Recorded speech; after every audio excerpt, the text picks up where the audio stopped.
Good morning everyone, welcome to all in next fame.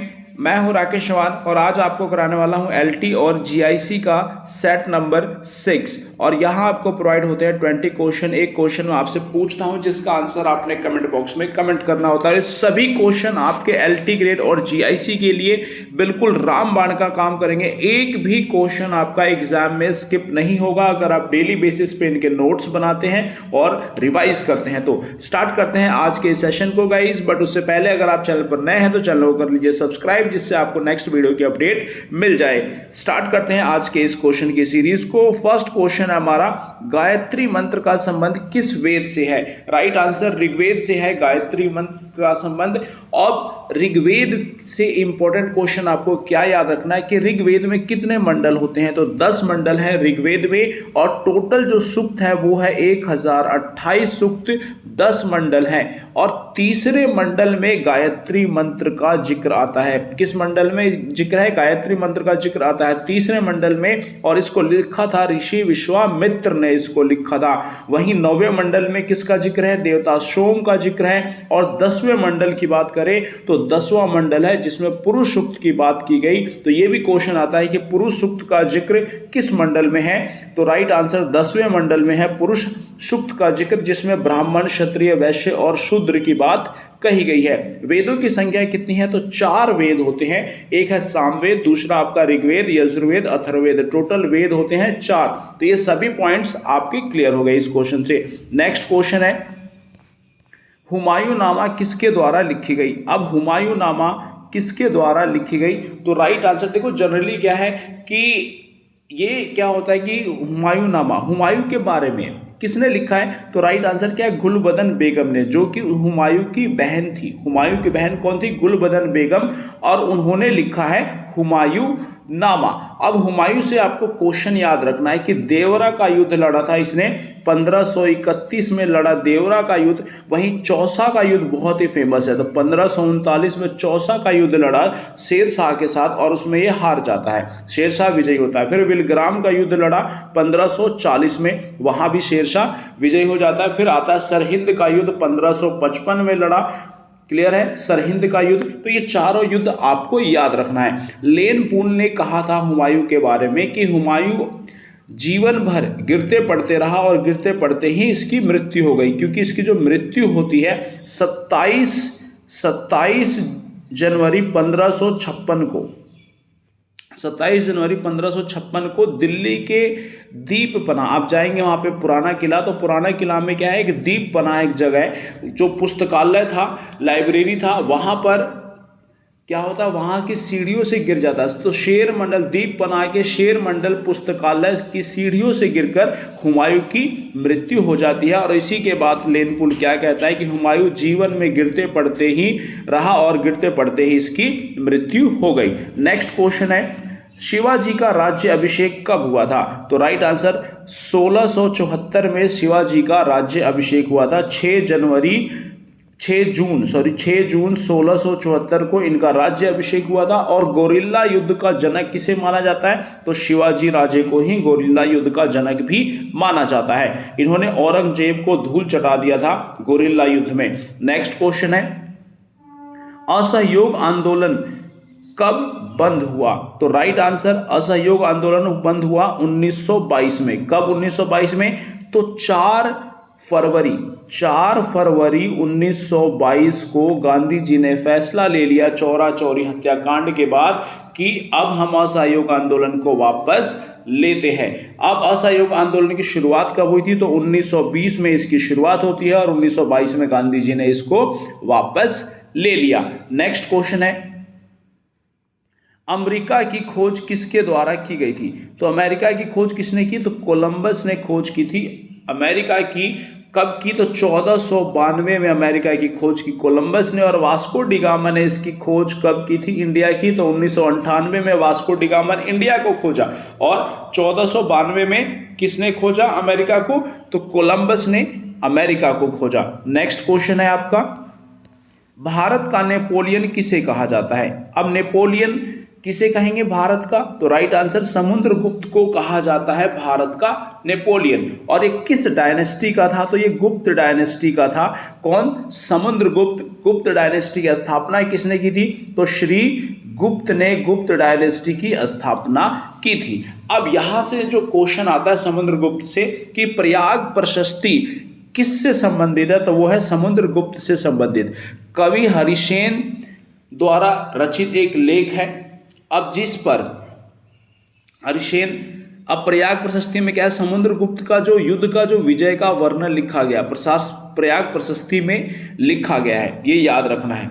Clear? Next question है मोहम्मद गोरी को पहली बार भारत में पराजय का सामना कब करना पड़ा?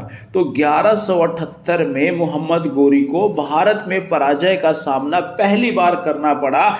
अब उस टाइम क्या था? गुजरात का जो शासक था भीम द्वितीय। कौन था? भीम सेकंड जो था उसने हराया था किसको? मोहम्मद गोरी को। कई बार आप गुजरात, वहां पे पाटन मिल जाएगा तो पाटन याद रख लेंगे, पाटन भी गुजरात को ही बोलते थे।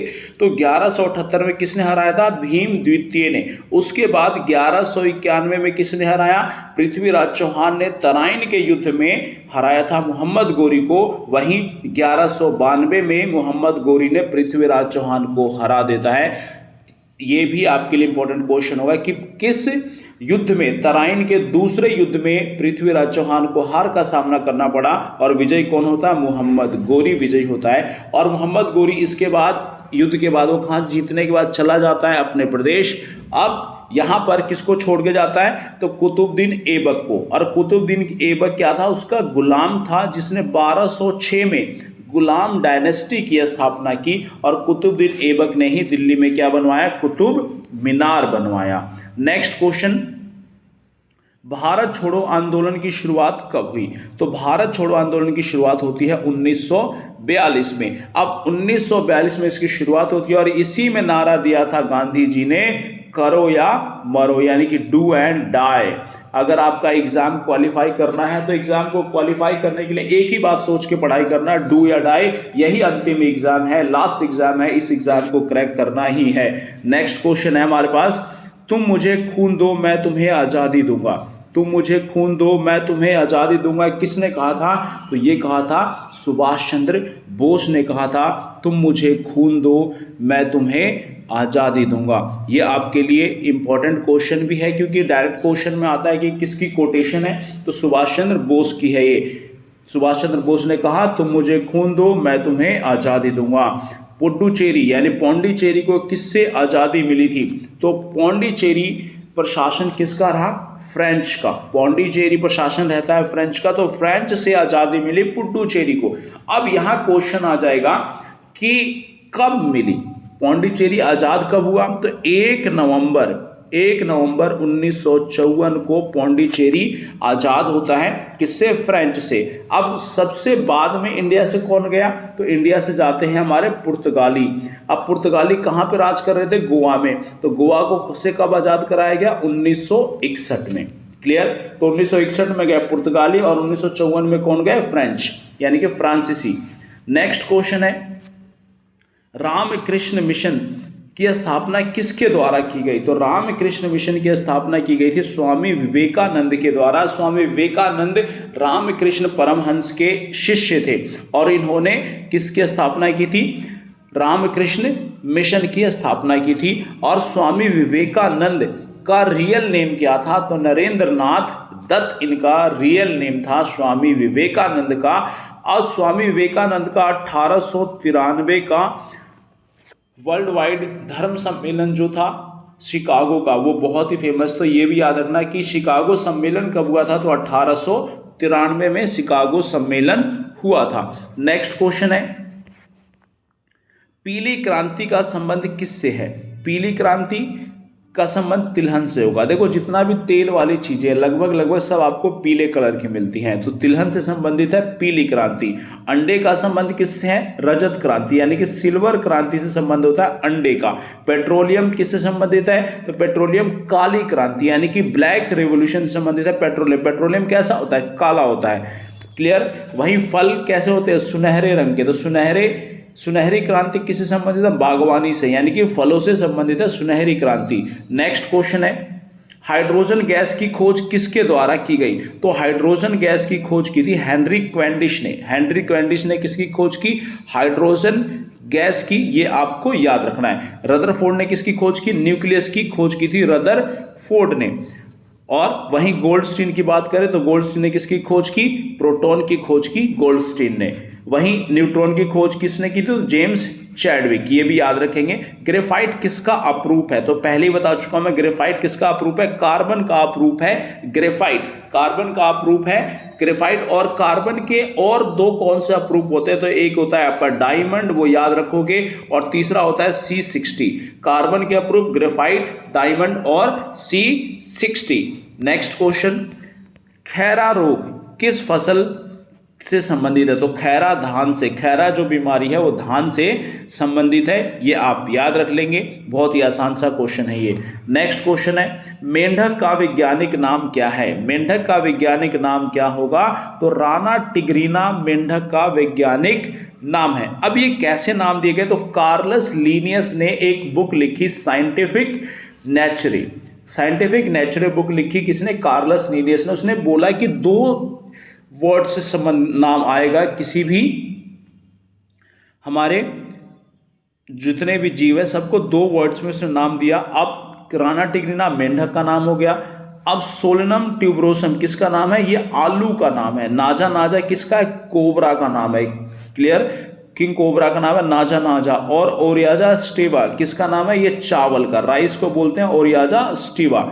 नेक्स्ट क्वेश्चन, मोहनजोदड़ो की खोज किसके द्वारा की गई? तो मोहनजोदड़ो की खोज जो की थी राखल दास बैनर्जी ने मोहनजोदड़ो की खोज की। और मोहनजोदड़ो को क्या कहा जाता है? माउंट्स ऑफ डेड, यानी कि मृतकों का टीला भी कहा जाता है मोहनजोदड़ो को। और मोहनजोदड़ो सभ्यता में, हड़प्पा सभ्यता में सबसे पहला शहर कौन सा था सिंधु घाटी सभ्यता में? तो वो था हड़प्पा। हड़प्पा पहला शहर था सिंधु घाटी सभ्यता का, इसलिए इसको हड़प्पा की सभ्यता भी कहते हैं। क्लियर? सिंधु घाटी सभ्यता को। और सिंधु घाटी सभ्यता किस नदी पे थी? तो ये थी आपकी सिंधु नदी पे। क्लियर? नेक्स्ट क्वेश्चन, आधुनिक आवर्त सारणी की खोज किसने की? तो आधुनिक आवर्त सारणी यानी कि मॉडर्न पीरियोडिक टेबल की खोज की थी हेनरी मोजले ने। हेनरी मोजले ने मॉडर्न पीरियोडिक टेबल की खोज की। और मॉडर्न पीरियोडिक टेबल जो है वो एटॉमिक नंबर पर बेस्ड है। किस पे है? एटॉमिक नंबर पर बेस्ड है। मेंडलीफ की जो टेबल थी वो एटॉमिक मास पर बेस्ड थी। एटॉमिक मास में, यानी कि ज़्यादा मास, जैसे मास बढ़ता जाएगा वैसे ही उसने अरेंज किया। बट मोजले ने किस में अरेंज किया? एटॉमिक नंबर के हिसाब से। जैसे हाइड्रोजन का 1 है, हीलियम का 2 है, और उसके बाद लिथियम का 3 है। तो एटॉमिक नंबर से अरेंज किसने किया? हेनरी मोजले ने। और मेंडलीफ ने एटॉमिक मास पे अरेंज किया। वहीं डॉबे राइनर ने क्या किया था? ट्रेड्स लॉ किसने दिया? क्वेश्चन आएगा, ट्रेड्स लॉ किसने दिया? तो डॉबे राइनर ने। वहीं न्यूलैंडस ने क्या दिया था आपको? ऑक्टेव्स लॉ दिया था, यानी कि सारे गामा पादा निसा पे आधारित किसने बनाया टेबल? न्यूलैंडस ने। नेक्स्ट क्वेश्चन, भारत में ब्रिटिश राज्य के प्रथम पहले वायसराय कौन थे? तो देखो, पहला वायसराय कौन था? तो वो था भाई लॉर्ड कैनिंग। लॉर्ड कैनिंग पहला वायसराय था। अब लॉर्ड कैनिंग पहले कैसे वायसराय बन गया? तो वहां पर पहले क्या होता था कि गवर्नर बनाए जाते थे। पहले गवर्नर होते थे, फिर गवर्नर जनरल बनाए, पहले गवर्नर जनरल बनाए जाते थे, गवर्नर जनरल बनाए जाते थे। तो गवर्नर जनरल पहला कौन था? तो वॉरेन हेस्टिंग्स था। वॉरेन हेस्टिंग्स पहला गवर्नर जनरल था। अब उसके बाद गवर्नर जनरल ऑफ इंडिया कर दिया गया। तो गवर्नर जनरल ऑफ इंडिया पहला कौन था? तो विलियम बेंटिक पहला गवर्नर जनरल ऑफ इंडिया था। और पहला वायसराय कौन था? तो लॉर्ड कैनिंग था। अब ये पूछे कि last governor general of India कौन था? तो वो भी लॉर्ड कैनिंग ही था, last governor general of India. Next question, प्रसिद्ध टेनिस खिलाड़ी रोजर फेडरर का संबंध किस देश से है? इसका राइट आंसर क्या है? आपने कमेंट बॉक्स में कमेंट करना है कि रोजर फेडरर का संबंध किस देश से है, वो किस कंट्री से संबंधित है? स्पेन, ब्राजील, स्विट्जरलैंड या फिर इंग्लैंड? क्या है इसका राइट आंसर? आप कमेंट बॉक्स में कमेंट करेंगे। अब लास्ट जो क्वेश्चन मैंने आपसे पूछा था उसका क्या है? किस संशोधन के द्वारा मतदान की आयु 21 से 18 कर दी गई। तो राइट आंसर क्या होगा, 61वां संविधान संशोधन था जिसके तहत आयु 21 साल से 18 साल कर दी गई। अब संविधान संशोधन कब हुआ, 1988 में यह संविधान संशोधन होता है 61वां, और इसके तहत आपका 21 से आयु घटाकर 18 कर दी गई। होप गाइस कि आज के क्वेश्चन की सीरीज आपको अच्छी लगी होगी, और आप चैनल को लाइक कीजिए, वीडियो को आप वॉच कीजिए, रिवाइज कीजिए, नोट्स बनाइए और LT ग्रेड का एग्जाम क्रैक कीजिए। All the best, thank you very much.